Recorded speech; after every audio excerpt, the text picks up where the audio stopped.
말씀입니다. 신약성경 167면에 있습니다.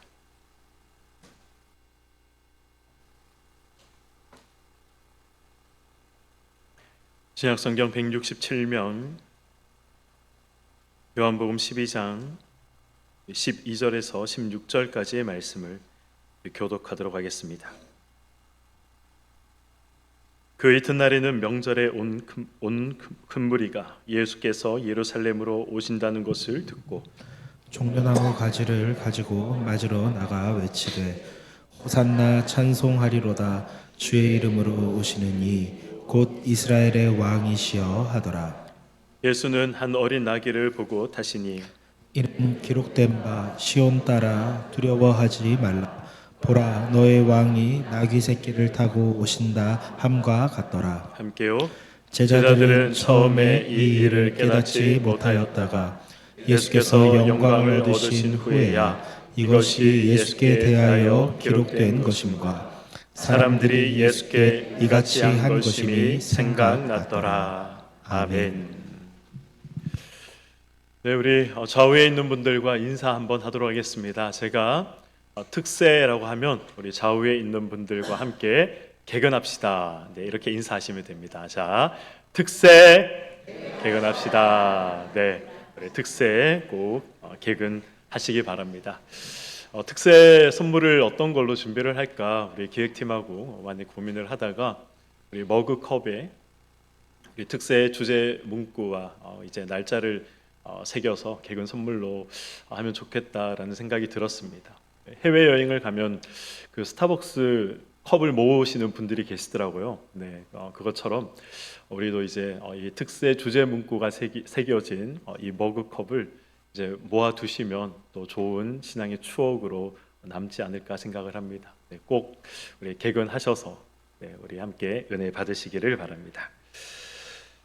우리 결혼식을 할 때는 가장 멋있고 또 가장 아름답게 이 예식장에 들어가고 싶은 것이 우리 한결같은 사람들의 그런 이제 바람이 아닐까 생각을 합니다. 저도 그랬습니다. 그래서 이 청담동에서 이제 메이크업을 받고 그리고 이제 예식장으로 향했습니다. 메이크업을 받고 멋있는 이제 예복을 딱 차려입고 예식장에 딱 갔는데 그런데 이게 웬일입니까? 이 멋있게 차려입은 그 예복과 함께 신기 위해서 준비했던 이 구두를 아무리 찾아도 보이지 않는 것입니다. 이 예식 시간은 다가오고 구두는 없고 그래서 급한 마음에 제가 이 깜장 고무신을 신고 제가 신랑 입장 때 들어갔던 것 아니겠습니까? 라고 제가 말씀드리면 믿을 분이 몇 분 안 계실 것 같습니다. 한번 상상을 해보시기 바랍니다. 멋있는 이 예복을 입고 이제 신랑 입장을 하는데 신발이 구두가 아니라 깜장 고무신이다. 그런 모습으로 이제 신랑 입장을 하고 있다라고 생각을 하시면 너무 어색하고 또 그 모습이 참 우스꽝스럽다라고 생각이 드실 겁니다. 오늘 본문이 저에게는 사실 그렇게 다가옵니다.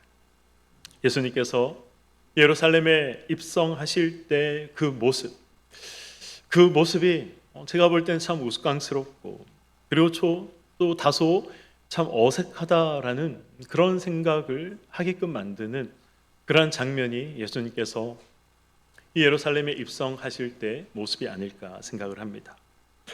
오늘 본문은 종료주일이 되면 우리가 수없이 많이 들어왔던 본문이고 또 우리가 수없이 많이 묵상을 해왔던 그런 본문입니다. 그래서 우리는 이 본문의 내용이 무엇이고 그리고 또 이 본문의 의미하는 것이 어떤 것인지 우리는 잘 알고 있다 그렇게 생각을 합니다. 예수님이 예루살렘에 입성하실 때 분명 그 입성하실 때의 모습은 왕의 행진과도 같은 그런 모습이었습니다. 어떤 이들은 예수님이 지나가실 때 자신이 입고 있던 겉옷을 예수님이 지나가는 그 길에 깔아두는 사람들도 있었습니다. 이때 당시에 이 겉옷은 그냥 옷이 아니었습니다. 없는 자들에게는 이 겉옷은 밤에 덮고 자야 하는 그러한 이불과도 같은 것이었습니다. 없는 자들에게는 이 겉옷을 저당 잡혀서 또 돈을 빌리기도 했었습니다. 그래서 이 겉옷은 단순한 이 옷의 의미가 아니라 정말 중요한 재산이었고, 그러한 이 중요한 재산을, 겉옷을 예수님이 지나가시는 그 길목에 깔아둔다라는 것은 이 예수님을 향한 존경과 사랑의 마음이 담겨져 있었던 것입니다. 또 어떤 이들은 이 종려나무를 흔들며 예수님을 맞이하는 사람들도 있었습니다. 당시의 종려나무는 영광을 상징하는 것이고 또 승리를 상징하는 그런 물건이었습니다. 그래서 이 개선하는 이 전쟁 영웅들이 이 성내로 들어올 때 사람들이 이 종려나무를 흔드는 그러한 풍습이 그때 당시에 있었습니다. 이스라엘 백성들은 예수님이 지나가는 길에 겉옷을 깔고 예수님이 지나가는 길에 종려나무를 흔들며 이 자신들이 왕이라고 생각하는 예수님을 향해서 호산나 다윗의 자손이라고 외쳤습니다. 주의 이름으로 오시는 이스라엘의 왕이라고 그들은 외치기 시작했습니다. 사랑하는 성도 여러분, 이 장면이 좀 어색하고 낯설다라는 느낌이 들지 않습니까? 예수님의 생애를 한번 생각해 보시기 바랍니다. 특별히 예수님의 공생의 3년의 이 기간을 한번 잘 생각해 보시기 바랍니다.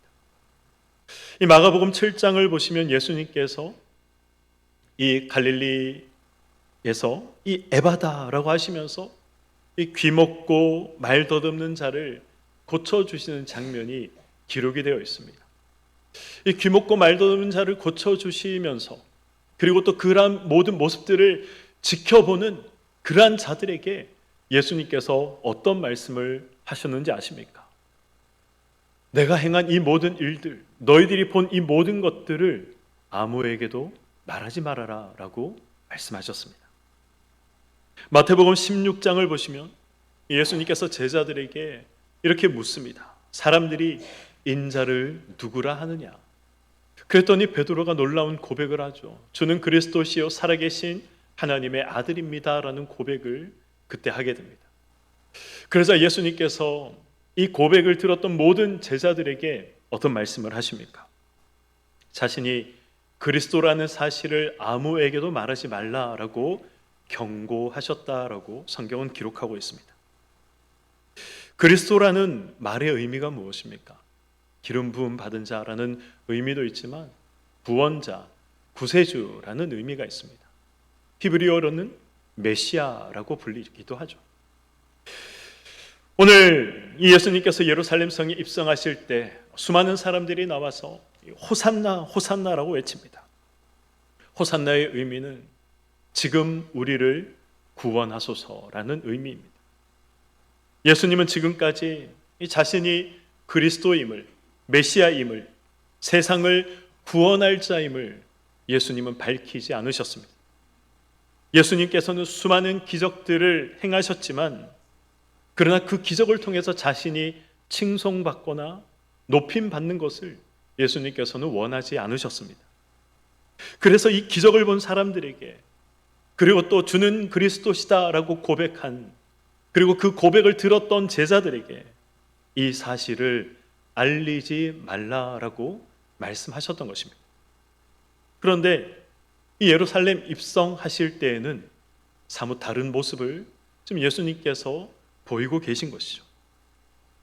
사람들은 거리로 쏟아져 나왔습니다. 예수님이 가는 길마다 사람들은 종려나무를 흔들고 자신의 겉옷을 깔아두었습니다. 사람들은 예수님을 향해 이 자신을 구원해 달라, 호산나, 지금 우리를 구원하여 주시옵소서라고 예수님을 향해 외쳤습니다. 예수님은 스스로 감추셨고 스스로 낮추셨지만 그러나 예루살렘에 입성하실 때에는 예수님은 그렇게 하지 않으셨습니다. 그래서 이 모습이 참 낯설고 어색하다라는 그러한 생각이 들기도 합니다. 예수님께서 그렇게 하셨다면 분명 이유가 있을 것입니다. 그 이유가 오늘 본문 15절과 16절에 기록되어 있습니다. 우리 15절과 16절의 말씀을 우리 함께 읽어보도록 하겠습니다. 시작. 이는 기록된 바 시온 딸아 두려워하지 말라. 보라 너의 왕이 나귀 새끼를 타고 오신다 함과 같더라. 제자들은 처음에 이 일을 깨닫지 못하였다가 예수께서 영광을 얻으신 후에야 이것이 예수께 대하여 기록된 것임과 사람들이 예수께 이같이 한 것임이 생각났더라. 아멘. 아멘.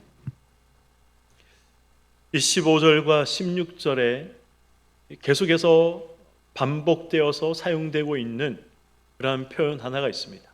어떤 표현입니까? 기록되어 있다라는 표현이죠.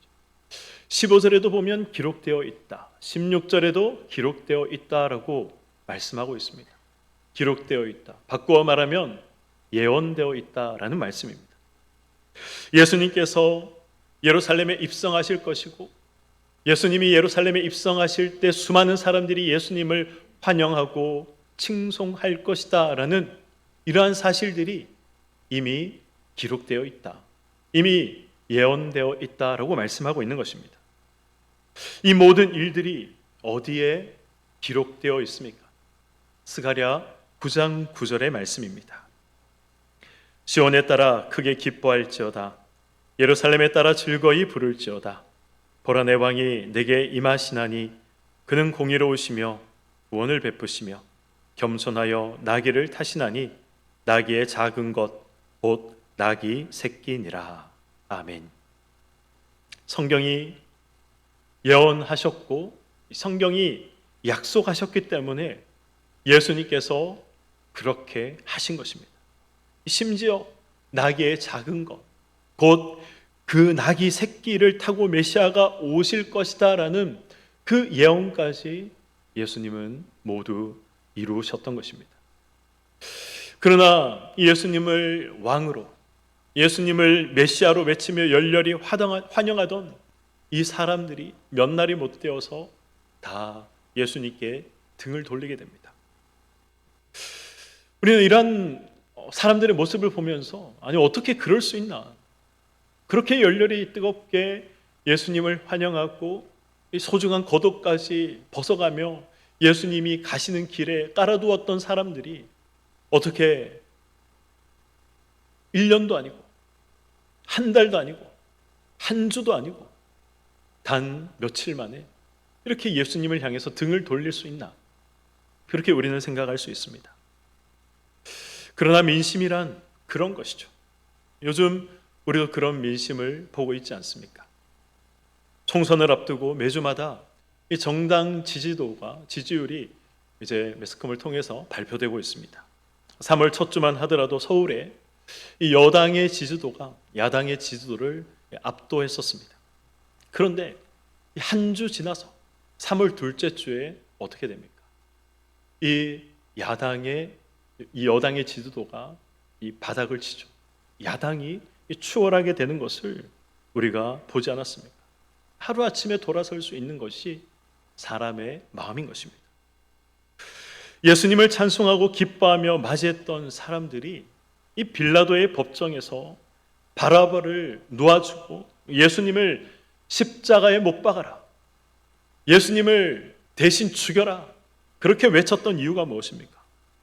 사람들이 차갑게 예수님을 향해서 돌아섰던 이유가 무엇입니까? 예수님께서 그들의 기대를 저버렸기 때문에 그렇습니다. 오늘 본문 12절에 그 이튿날에는 명절에 온 큰 무리가 라고 기록되어 있습니다. 여기 말하는 이 명절은 어떤 명절을 말합니까? 유월절을 말하는 것이죠. 유월절에는 이스라엘 백성들은 이 성전이 있는 예루살렘에 다 모여야 했습니다. 전국에 있는 사람들이 모여서, 그래서 무슨 이야기를 했겠습니까? 자신의 동네에서, 또 자신의 살고 있는 그러한 지역에서, 지방에서 일어났던 그러한 일들을 이야기했겠죠. 당연히 가장 놀랍고 가장 이슈가 되었던 것은 예수에 대한 이야기였습니다. 예수님께서 행하셨던 이해할 수 없는 놀라운 이 기적과 관련된 그런 이야기였을 것입니다. 그분은 우리 동네에서 우리 동네에서 물고기 2마리와 보리떡 5개로 5,000명을 먹이셨다. 그렇게 이야기하는 자들도 있었을 것입니다. 그분은 우리 동네에서 수많은 귀신 들린 자들을 고치시고 수많은 귀신들을 내어 쫓으셨다. 아니, 그분은 우리 동네에 오셔서 수많은 병자들, 소경들, 안진뱅이들, 귀먹은 자들을 그분은 고치셨다. 아니, 그분은 며칠 전 우리 동네에서는 죽었던 이 나사로라는 청년을 살리셨다. 이런 이야기들, 그리고 이런 이야기를 통해서 이 예루살렘은 온통 예수에 대한 그러한 이야기와 소문으로 시끌벅적했을 것입니다. 그런 예수가 이 예루살렘에 온다는 것입니다. 그런 예수가 이 예루살렘에 온다는 그런 소문이 돌기 시작했습니다. 정말 기가 막힌 타이밍에 예수님께서 예루살렘에 오셨던 것이죠. 6월절은 어떤 절기입니까? 하나님께서 이 400년 동안 노예 생활을 하던 이스라엘 백성들을 애굽에서 건져내신 날, 그날이 바로 6월절입니다. 1500년 전 하나님께서 자신들의 조상을 애굽에서 건져내신 것처럼 바로 그날 이제 메시아가 등장하셔서 우리를 로마의 손에서 건져내시겠구나, 그러한 기대를 사람들이 하고 있었던 것입니다. 사람들은 이 다윗 왕조를 세우셨듯이 이제 하나님께서 새로운 왕조를 세우실 것이다 기대했습니다. 그래서 새로운 왕을 맞이하기 위해서 그들은 구름대와 같이 몰려들었던 것이고 열렬히 환호했던 것이며 겉옷을 깔고 종려나무를 흔들어 댔던 것입니다. 그러나 예수님은 이들이 기대하는 그런 일들을 위해서 예수님은 오시지 않았습니다. 이 사실을 가장 잘 나타내고 있는 것이 바로 예수님께서 이 예루살렘에 입성하실 때 나귀를 타고 들어오셨다는 사실입니다.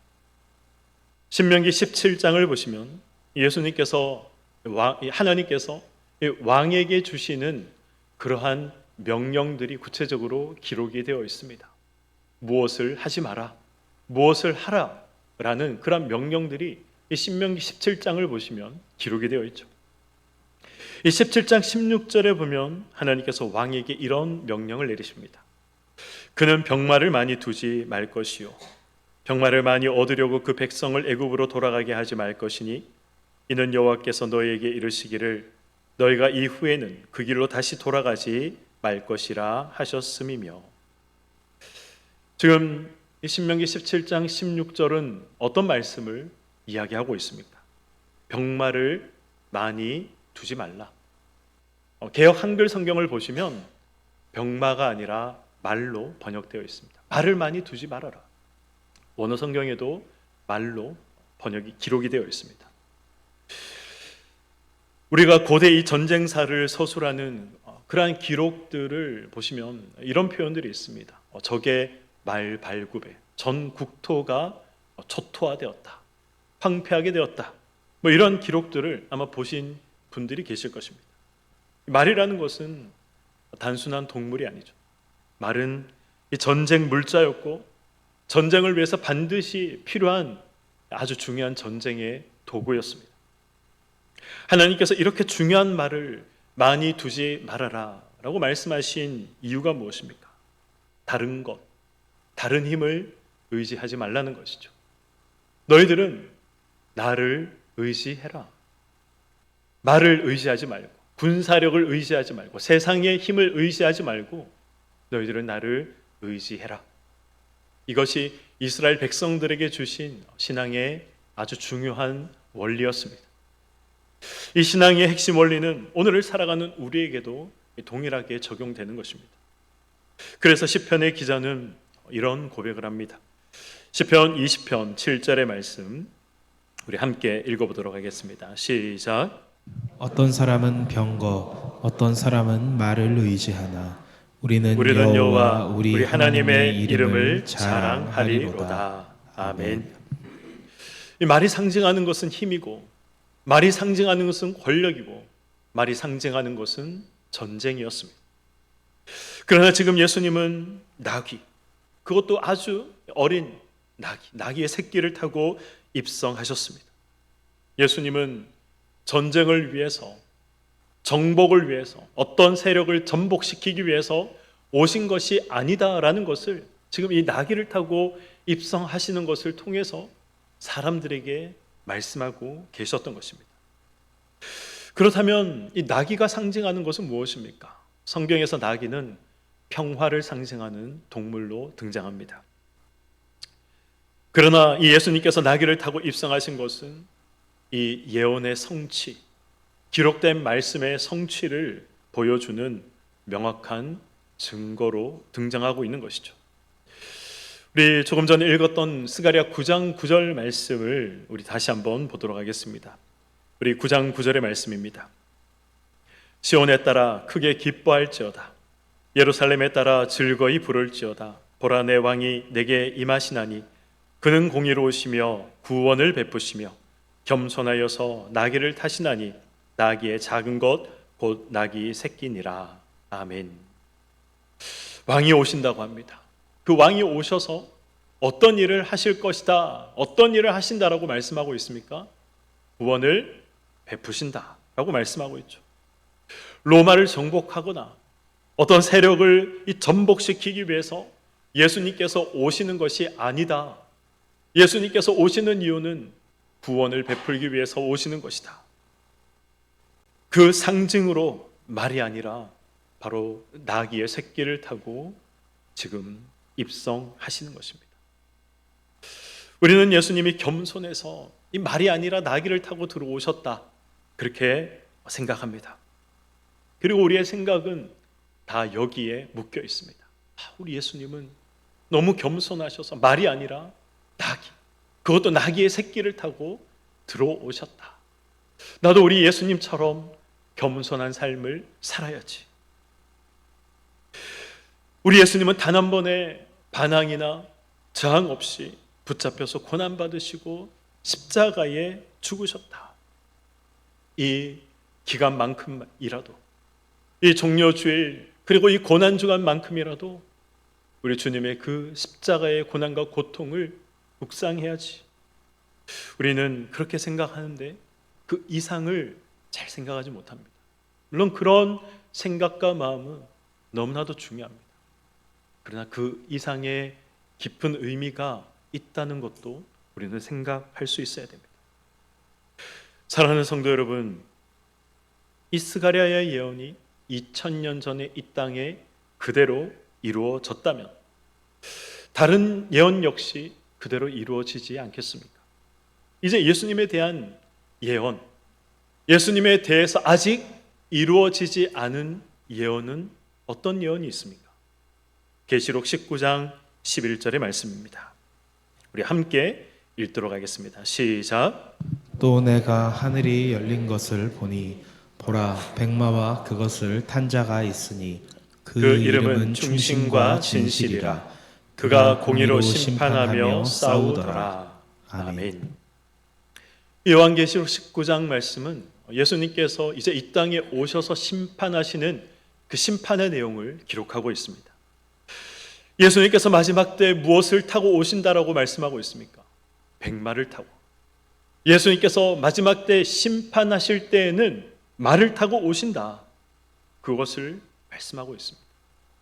2000년 전 구원을 베풀기 위해서 예수님께서는 예루살렘에 입성하실 때 나귀를 타셨지만 이제 예수님께서 심판하러 이 자리에 오실 때에는 말을 타고 오신다, 그렇게 말씀하고 있는 것입니다. 예수님이 말을 타고 오신다라는 것은 이제 구원이 아니라 심판을 위해서 예수님이 오신다라는 의미입니다. 예수님이 예루살렘에 말을 만약에 타고 2000년 전에 입성하셨다면 말이 심판을 의미하는, 상징하는 그러한 동물이라면, 그래서 그 말을 타고 예수님께서 예루살렘에 입성하셨다면 그 예루살렘에 구원받을 사람이 몇 명이나 있었겠습니까? 아무도 없었습니다. 이 땅에 구원받을 사람은 아무도 없었습니다. 예수님은 2000년 전 심판의 문이 아니라 구원의 문을 열기 위해서 나귀를 타고 예루살렘에 입성하셨던 것입니다. 그리고 다시 오실 예수님은 나귀가 아니라 바로 말을 타고 오신다라고 성경은 말씀하고 있습니다. 다시 오실 예수님은 구원이 아니라 심판을 위해 오신다라는 사실을 우리는 기억해야 할 것입니다. 종료주일이 되면 우리는 예수님을 묵상합니다. 예수님의 고난을 묵상하고 예수님의 십자가를 묵상하고 그 십자가의 사랑을 묵상합니다. 그래서 우리는 감격하고 감사합니다. 그러나 거기서 다 끝나버린다면 우리는 반쪽짜리 묵상밖에 되지 않는다는 것을 알아야 합니다. 종료주일 우리가 생각해야 할 사실은 나귀를 타고 오신 예수님은 말을 타고 다시 오신다는 사실입니다. 구원을 위해 오신 예수님은 심판을 위해 다시 오신다는 사실입니다. 고린도서 5장 10절 이 말씀으로 오늘 말씀을 맺도록 하겠습니다. 우리 고린도서 5장 10절의 말씀 우리 다 같이 한 목소리로 함께 읽도록 하겠습니다. 시작. 이는 우리가 다 반드시 그리스도의 심판대 앞에 나타나게 되어 각각 선악간에 그 몸으로 행한 것을 따라 받으려 함이라. 아멘.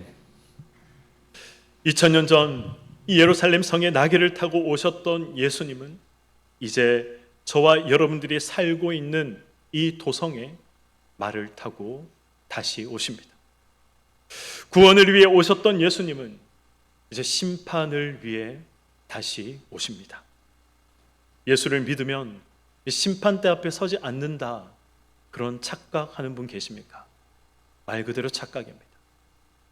성경은 우리가 반드시 그리스도의 심판대 앞에 선다라고 방금 우리가 읽었던 이 고린도서 5장 10절 말씀에 분명 기록하고 있습니다.